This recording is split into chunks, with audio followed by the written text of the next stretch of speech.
Hello viewers, and welcome to a bit more Assetto Corsa then.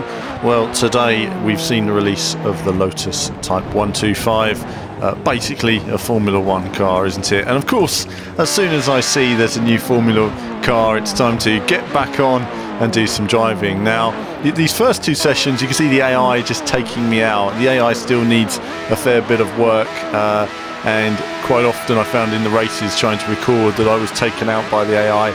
Didn't really want to run too close, they were a little bit blind, but this shows for me just the strengths of the title. I will point out that I haven't set my steering wheel up properly for this at the moment, as I'm still running the F1 this week, and the Codemaster settings are different to the Assetto Corsa settings, which I will adjust another time when I focus a bit more on this title.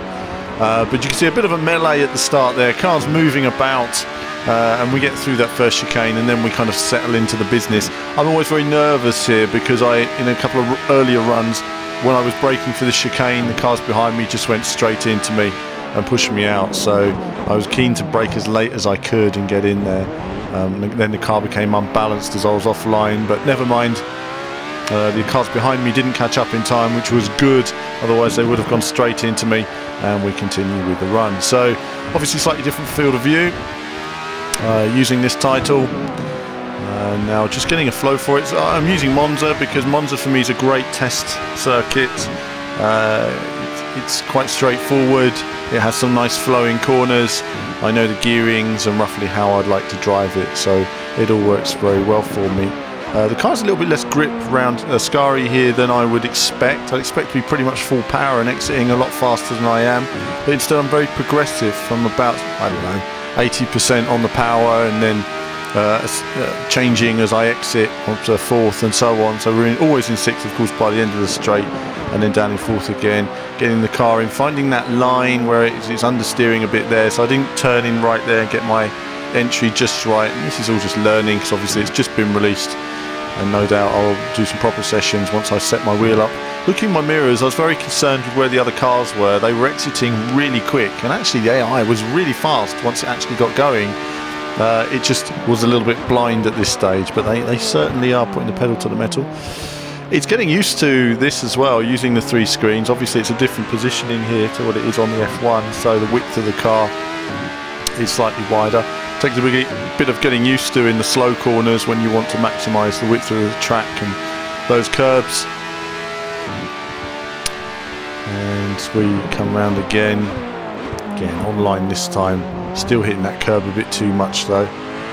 I'm finding there, see the car sort of lost grip when I touch the curb on the exit, and I'm finding the curbs to be overly slippery at the moment. In fact, I'm not using the runoff there because I'm concerned that the runoff just spins me out. So, and again there I'm having to lift when I hit the curb. It's not, this has happened on project cars as well, I've noticed in the past, where you hit some of these curbs which are the normal exit line where cars would be accelerating, and the cars are lacking in some grip. I don't know if the bumps as well on the entry to Ascari there, I'm sure the cars are able to comfortably ride those in real, well I say I'm sure, I've seen them, but whether they've changed the circuit recently, that's something else, where I found that if I was riding those bumps on the way in, the car became very unstable and would possibly spin out as we exit another lap. Nice to have this camera viewpoint. I've gone full screen on the GoPro just to give you guys that little bit more of a feeling of being there, as it were, as I'm using my T500. Just checking the mirrors, but no problem there. Cars do sneak up on you. We see a car having a few problems ahead of us, trying to close in on them, but you've got to be so progressive on the throttle. First gear is no good, keep it in second, you get much less wheel spin.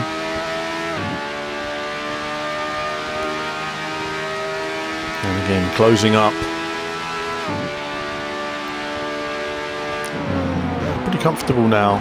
These two are dicing in front of me, but they are braking very hard. They're very quick, the AI.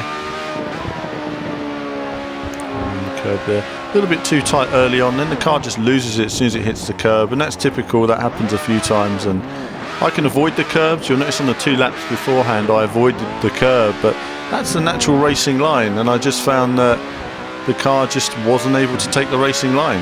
I couldn't leave the tarmac to use the curbs, and so I wasn't able to use my entry and exit line the way I would like. The car would get a massive amount of wheel spin, so that's not realistic because the cars do use the exit curbs to accelerate. So certainly an interesting one. Maybe that's down to the setup of the car, I don't know, but I'll be tuning my wheel settings and coming back to this in the coming days, running a few more laps, or running lots of laps, and really getting the car sort of dialed in my own mind for the circuit and how to maximise each corner, and also looking at, of course, at the Nürburgring, which has been the F1 circuit, which has been released as well. That's just a quick look at Assetto Corsa. I hope you've enjoyed this little run, and there'll be more from me as we cross the finishing line very soon.